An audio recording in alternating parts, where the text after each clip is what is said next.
Are you really covering West Indies cricket if you're not covering the domestic four-day championship? It might not be the pinnacle of the game. It might not be the best four-day championship in world cricket, but we can't purport to be the Caribbean Cricket Podcast if we're not prepared to cover our own domestic cricket championship. Ladies and gentlemen, round 3 is just completed. Walk with me. We rule the cricket world. Now the rules seem coming. Welcome to the Caribbean Cricket Podcast, your one-stop shop for all things West Indies cricket. By the fans, for the fans.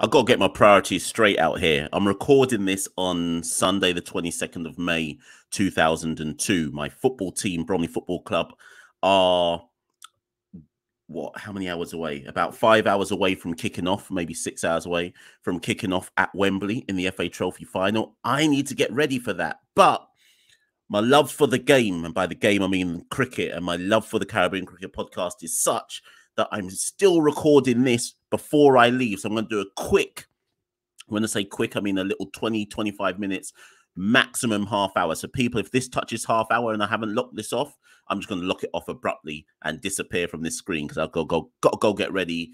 Got to go get ready for this big final and Wembley and so on and so forth. But let's jump straight into the cut. My name's Machel St. Patrick Hewitt, one half the Caribbean Cricket Podcast. You should know that by now because if you're listening to this, you're probably a subscriber. But if you're brand new to this, subscribe below, click the subscribe button, click the like button, share this with people who you're like, who you think they'd like this.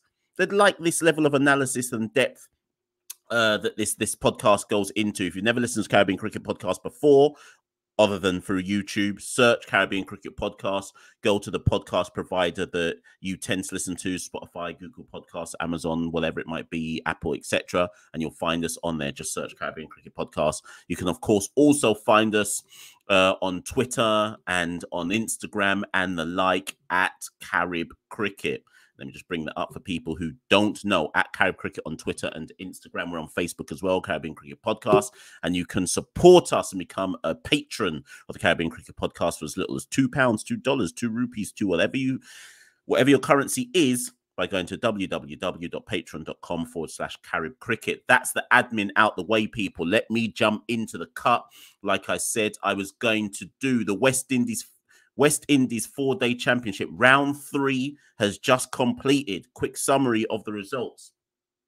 Jamaica beat the Windward Islands by an innings and 14 runs.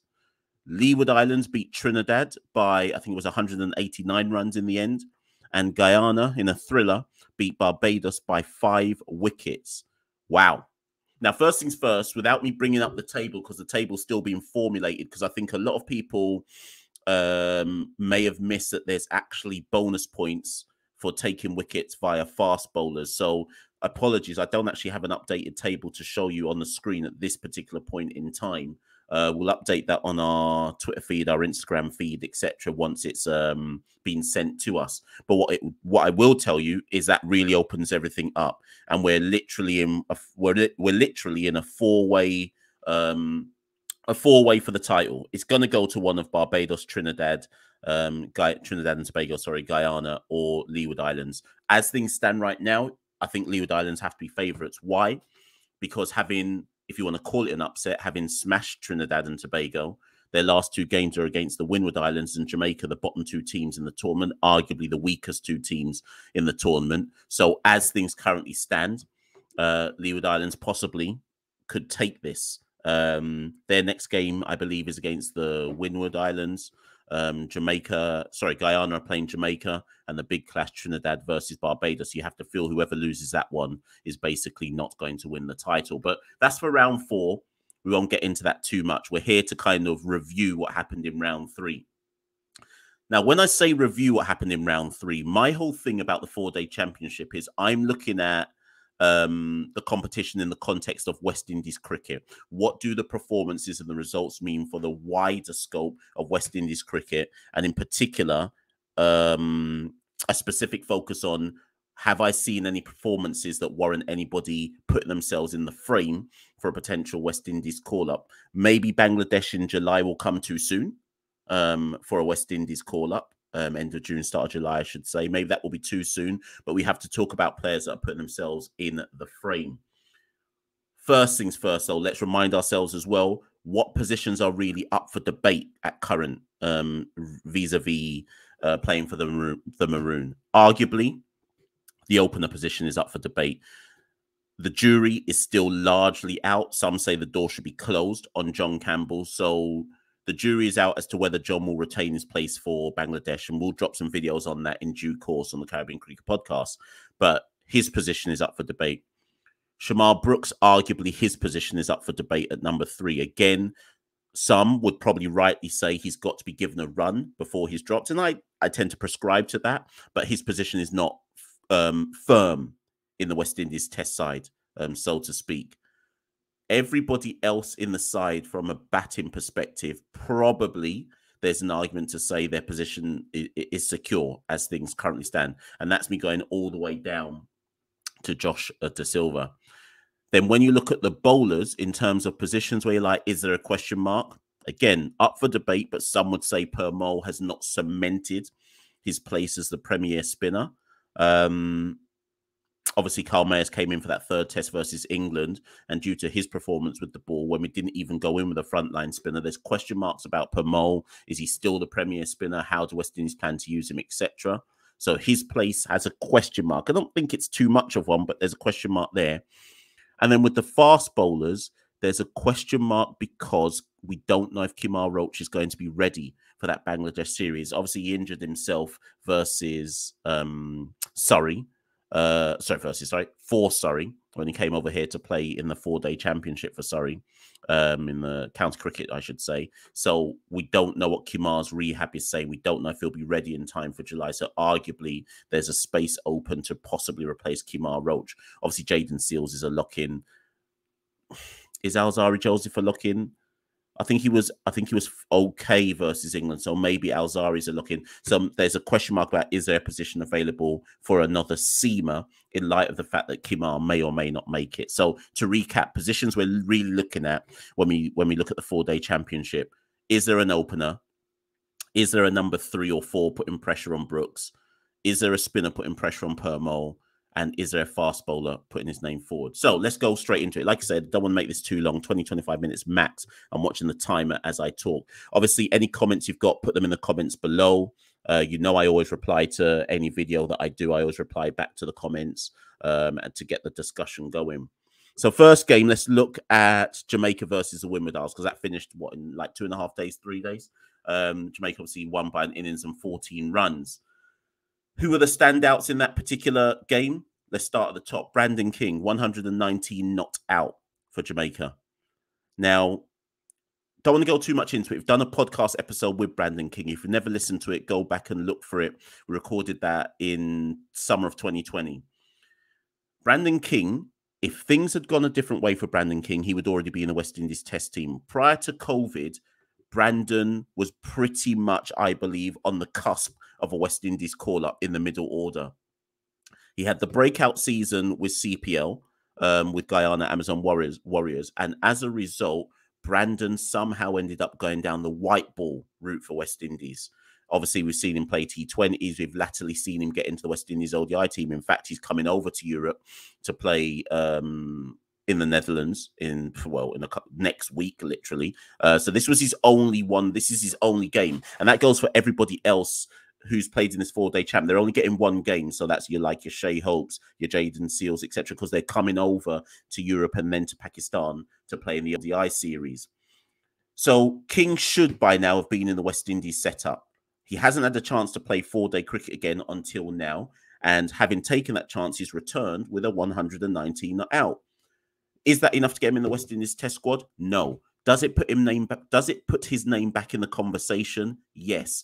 The problem is, of course, we've only got 5 rounds of 4-day cricket this year. We're not going to get a full competition again until 2023 or maybe the latter end of 2022 into 2023. I'm not sure how Cricket West Indies calendar is going to work it. So with only 5 rounds of cricket available, it's going to be very hard for the West Indies selectors to push Brandon King in. They'd almost have to be like, you got a 119 on your one match this year, plus your form in white ball cricket is good, in you come. Remember, Desmond Haynes has said if players are playing well in other formats of cricket, that should not rule them out from being selected in a different format of cricket. So I'm saying that 119 from Brandon puts his name in the conversation. Too soon for a selection, possibly, but in the conversation. Some other talking points from that Jamaica Leeward Islands game. Marquino Mindley, 5 for 20 in the first innings. Again, he's been in and around West Indies' wider squads, particularly during the COVID when we had more like reserves, etc. He's been in camps. He's been in best versus best games. So again, that keeps Marquino Mindley in the conversation vis-a-vis fast bowling spots, 5 for 20. Nicholson Gordon, 4 for 43 for Jamaica as well. John Campbell got a 48. The only reason I mention that is that might end up being enough. And remember, he's going to be playing every single round of this 4-day championship. So really all Campbell has to do to maintain his spot is just tick along and put up some numbers. 48 shouldn't be enough, I hasten to add, but it keeps him ticking along. In terms of the Winwards, in terms of any notable performances, McSween 4 for 96. I've always liked Preston McSween, but 4 for 96. Kavem Hodge has always been in and around West Indies squads and kind of extended squads. He got a 23 and a 63, so it's worth just mentioning that. Also, bowlers who put up some stats for Jamaica: Deville Green, 5 for 46, Jamie Merchant, 5 for 72. On the whole, there's nothing really there. It's not me being harsh, but like I say, the point of this video is anybody putting their name forward vis-a-vis West Indies selection? The only real talking point for me is King's 119, unbeaten 119, and Marquino Mindley's 5 for 20 in the context of fast bowlers, and is there a gap there because Roach may or may not be injured? But that's kind of my quick synopsis. Like I say, this is a quick synopsis of the 3rd round. It's not, we're not trying to get too in depth with this video. It's just about looking at who are the notable performers. Is there any talking points to come out of it? Moving along to Leeward Islands versus Trinidad and Tobago. Comprehensive victory for the Leeward Islands by 189 runs and a very, very good performance. I caught bits and pieces of that one. I've caught bits and pieces of every single game. Not enough of every game to be like making definitive points, but bits and pieces and enough of the kind of best performances to say some stuff. First things first, let's start at the top. Leeward Islands, Kieran Powell, 139 in the first innings, 83 in the second innings.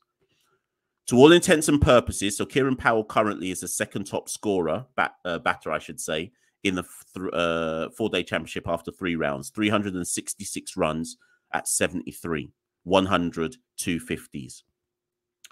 If all was being fair, Kieran Powell would replace John Campbell in the West Indies test team. If he keeps that form up, and by the end of the 5 rounds, he's still the 2nd top batter in, and more importantly, opener in the West Indies Championship, and Campbell's not up there, there would be an argument to say, on form, Powell comes back. I feel sorry for Kieran Powell, though, because obviously if Kieran Powell gets a recall, everybody will rightly say he's already been there. He's already not produced at test level on a consistent basis. Why would you recall Kieran Powell? But the argument for me is very simple. What is the point of the 4-day championship if we're not going to reward the players who are doing best? I haven't gone to the Guyana game yet, but I might as well kind of fast forward a slight bit to kind of further elaborate this point. The top 4 openers in the 4-day championship right now, based on runs scored: Brathwaite, 469 runs, sorry, at 94, 200s. Kieran Powell, 366 runs at 73, 100 250s. John Campbell, 261 runs at 52, 100. Tej Chanderpaul, 230 runs at 58, 100. The point is, other than Tej Chanderpaul, all the other 3 are seasoned West Indies internationals. In Powell and Campbell, arguably they've failed at the international level. But again, what is the point of the West Indies 4-day championship if we aren't rewarding the players that do well? So Powell, have to rate it. 139.83. Does that mean he deserves a recall? Couldn't tell you. What I can tell you is he's currently the 2nd top run scorer in the West Indies 4-day championship, and that has to count for something, irrespective of what he's done at the international level. Other notable performances worth pointing out: Jaden Seals, maiden first class 5-wicket haul, 5 for 49. That keeps him ticking over. Remember, he's coming over to play versus Netherlands and Pakistan as well. So that's it for him. But that's good to see he's ticking over with the red ball, because he's not going to get many more games before returning to play against Bangladesh. Shannon was out of nick. So Shannon Gabriel is back from injury. He was out of nick in the first innings. He bowled 7 overs in the second innings, 0 for 17, and looked a bit better. I'm worried for Shannon. Obviously, there's 2 more rounds to go, so hopefully he can get the miles in his legs and look in better nick in round 4 and round 5. But if Kemar Roach is injured, and if Kemar Roach doesn't make Bangladesh, Shannon Gabriel would be the obvious person to turn to. But if Shannon's not in nick, and if there are any doubts about his fitness still, he can't play versus Bangladesh. So for me, I mean, Shannon Gabriel's still the quickest bowler in the Caribbean. He's still the person who hurries batsmen up the best at international level, and that is a needed skill set. But I think the last, year and a half, 2 years, has shown us that picking a Shannon Gabriel that's not truly 100% and not truly firing is too much of a gamble. So we look to see how Shannon goes in round 4 and round 5. On the evidence of round 3, he's not there yet. He's not ready yet. Worth mentioning that Darren Bravo scored 7 and 2. Not good. What do I say? Many people would say that if they want to see Darren Bravo ever return again to West Indies colours, that it's in Test cricket. But again, you've got to put the runs up. 7 and 2, it's not good enough. So Darren needs to go away. He better know that he's got to perform in round 4 and round 5 and perform big, because right now he's down the pecking order, and rightly so, I hasten to add. You have to be picked based on form. 7 and 2 isn't cutting it. Josh De Silva captained the side in the absence of Imran Khan. He got a 50, 65 in the first innings, 27 in the second innings. His spot isn't under any pressure, but it's worth just pointing out they did get 50. With the ball, Jemiah Lewis for the Leewards, 4 for 32, 3 for 31, 7-wicket haul. It's worth pointing out that currently Jeremiah Lewis is the top bowler in the championship, 14 wickets at 17. So again,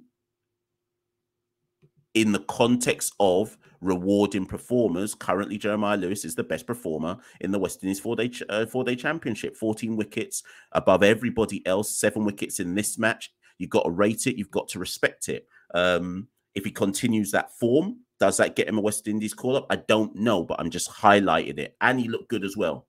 I think he bowled with very good zip, very good control. Other than that, Devin Thomas in the second innings, when the Leeward Islands were trying to put up a big total and put it up quickly, got 84 off 53 balls.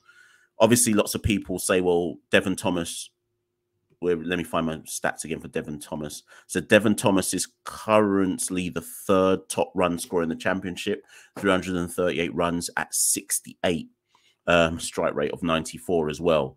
I would argue that brand of aggressive cricket that he's been playing in the 4-day championship won't work at the international level. But again, as I keep saying, it's a running theme, I'm going to say. You've got to respect the runs put up on the board. Remember, though, that Devon was probably the highlight of the first 2 rounds for the Leeward Islands and also in the 4-day championship. But you have to remember, sorry, I should say Devon's got 103.50 so far. You have to remember that when Devon played in the President's 11 game versus the Tour in England side, Devon got duck and duck. So my argument is that duck and duck puts him back down the pecking order again, because when tested against international bowlers, albeit a subpar England team, he ducked up.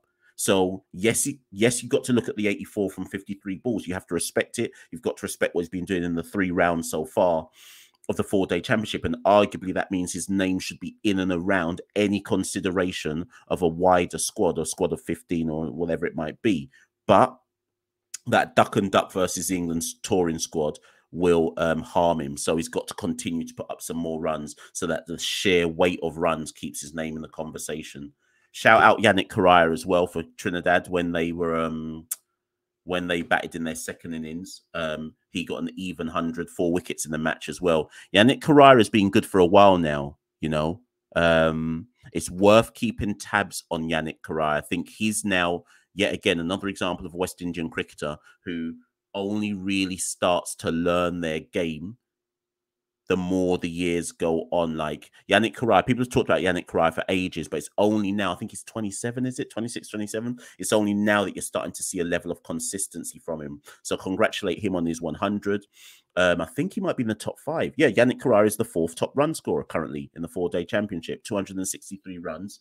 At 53, 100, 250s. You have to respect it. And that's keeping with the level, that's keeping in with the level of consistency he's been showing for a while at the domestic level. So Yannick Karai's definitely got to be in some conversations as well.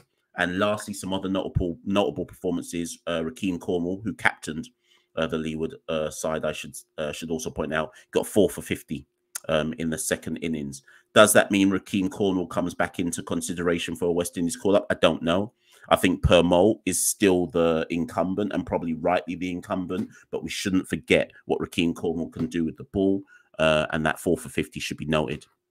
Right, last 5-10 minutes, people. This is a quick roundup, you know. This is how you know I've got to be somewhere that I'm actually moving with speed rather than going too in depth. Now, the last game, the thriller, Guyana versus Barbados. Guyana beat Barbados by 5 wickets. They had, what was it? I think they had 12 overs or 13 overs to chase 68 runs that Barbados had set them, and they chased it down courtesy of a fantastic cameo by Tej Chanderpaul coming in at like number 6 or 7, and Tej hit 23 off 10 balls to take Guyana home with balls to spare as well, like at least 1 over to spare. So well done to Tej. Now, here's the standouts from that game. Tej Chanderpaul, the obvious standout. Tej wasn't even due to play in this game. If Vishal Singh hadn't got injured, Imlak would have opened for Guyana and probably Chanderpaul would have held a drop. Singh got injured. That created an opening for Chanderpaul to continue at the top of the order, and he repaid that faith by cashing in fully.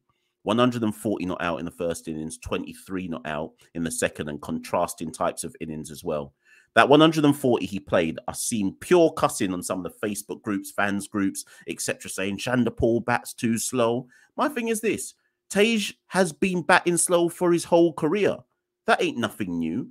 And it's weird to me that as West Indian fans, here's the one part of the video where I go in, or the recording where I go in. It's weird for me as West Indian fans that we find a batter who can actually occupy the crease and has shown for his whole career that he's able to occupy the crease and soak up balls.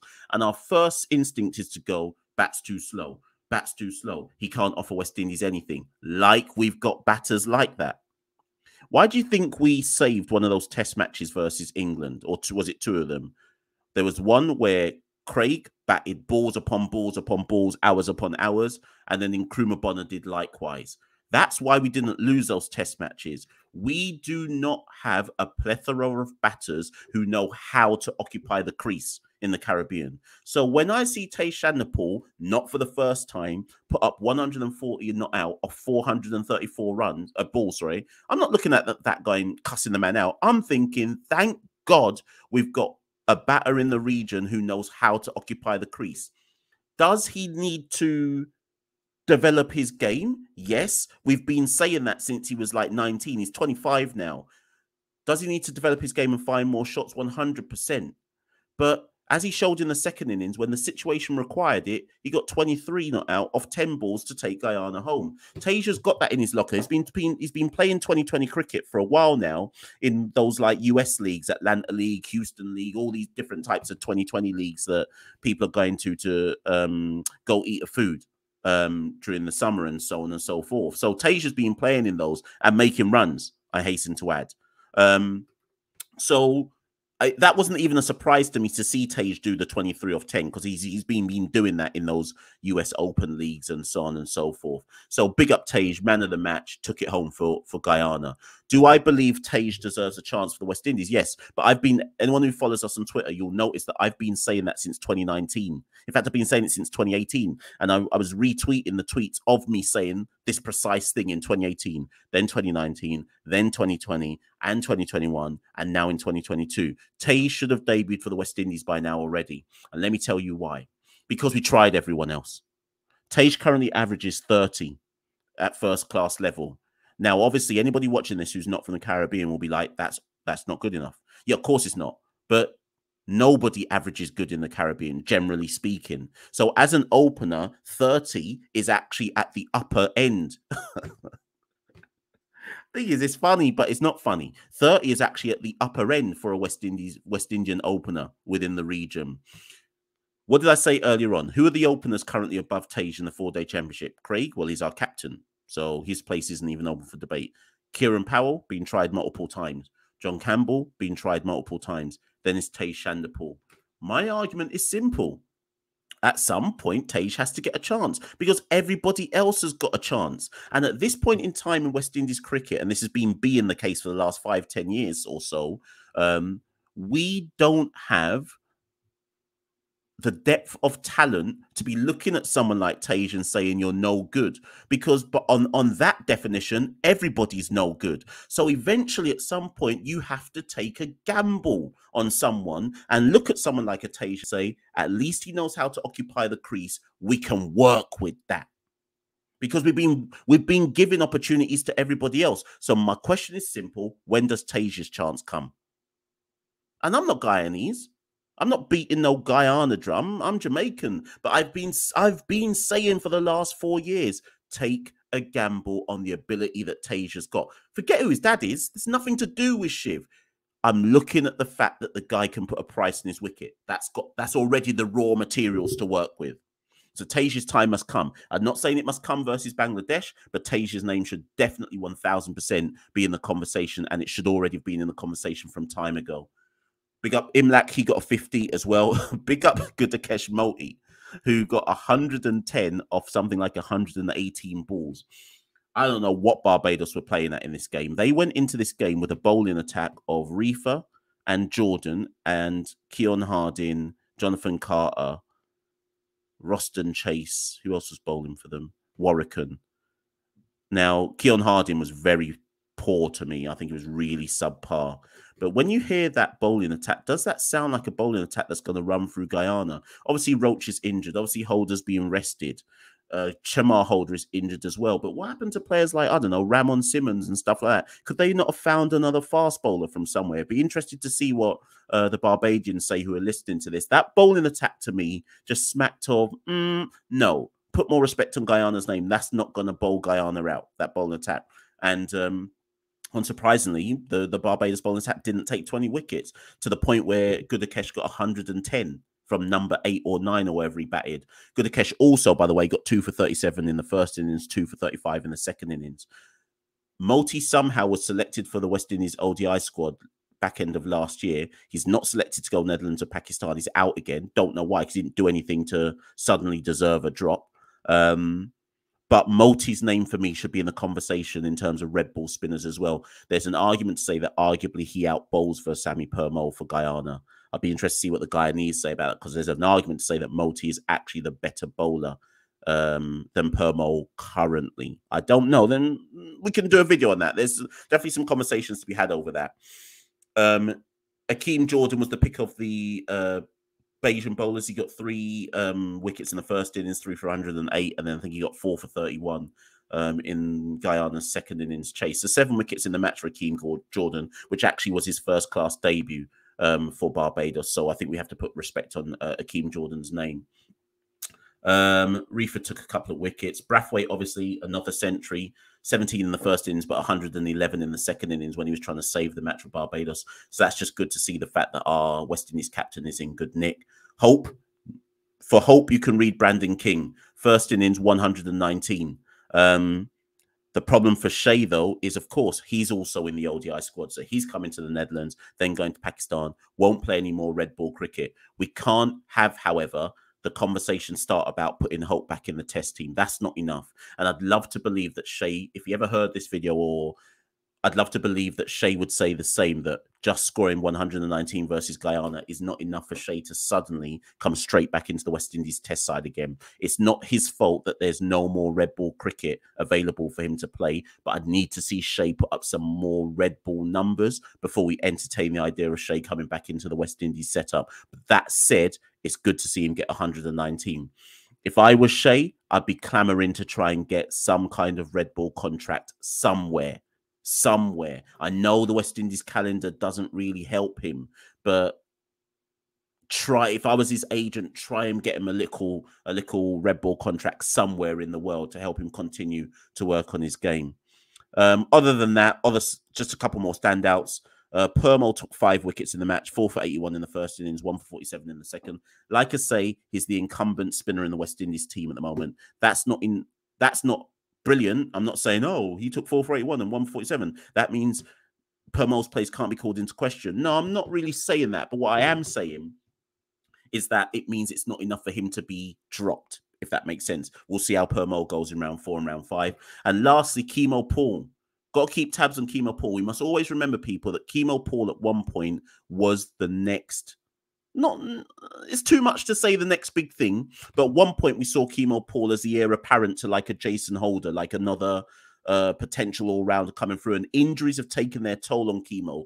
It's taken a while for Chemo to come back and get himself back up to full speed again, and so on and so forth. He took 6 wickets in the match, 4 for 90 in the first innings, 2 for 43 in the second innings. So let's just keep tabs on Chemo, and let's hope that Chemo continues this development and his comeback from injury so that we can one day a Chemo Paul at full fitness and a Chemo Paul harnessing his full ability makes a West Indies team, and probably in all formats of cricket. But like I say, he's on his comeback from injury now. So it's just good to see that Chemo picked up 6 wickets for Guyana, and let's hope he continues that in round 4 and round 5. Listen, people, man's got to go to Wembley, you know. That was one of the quickest videos I've ever done, but I hope that I still provided the usual depth of analysis and talking points that you expect from me when I do a video. That's been round 3. People on Twitter said, come on, are you going to do a video for round 3 reviewing what happened in round 3? That's your lot, people. I've delivered it for you. Get in the comments below. Like the video, of course. Subscribe to Caribbean Cricket Podcast. But more importantly, get in the comments below. Share this with the people. Let's get this conversation going. Who are the standouts in round 3 for you? Who should the West Indies selectors be looking at? And who are you looking forward to seeing in round 4, which starts on Wednesday, the 25th of May. Remember, you can watch all of these via the West Indies YouTube channel, wherever you are in the world, to keep tabs of the West Indies 4-day championship. People, where's my scarf? Where's my scarf, people? Look, Wembley's calling, you know. Wembley's calling. I got to go. Bromley are in the FA Trophy final. I've been Machel St. Patrick Hewitt. I'm going to Wembley. Thank you and good night. We rule the cricket world. Now the rules seem coming. Welcome to the Caribbean Cricket Podcast, your one-stop shop for all things West Indies cricket. By the fans, for the fans.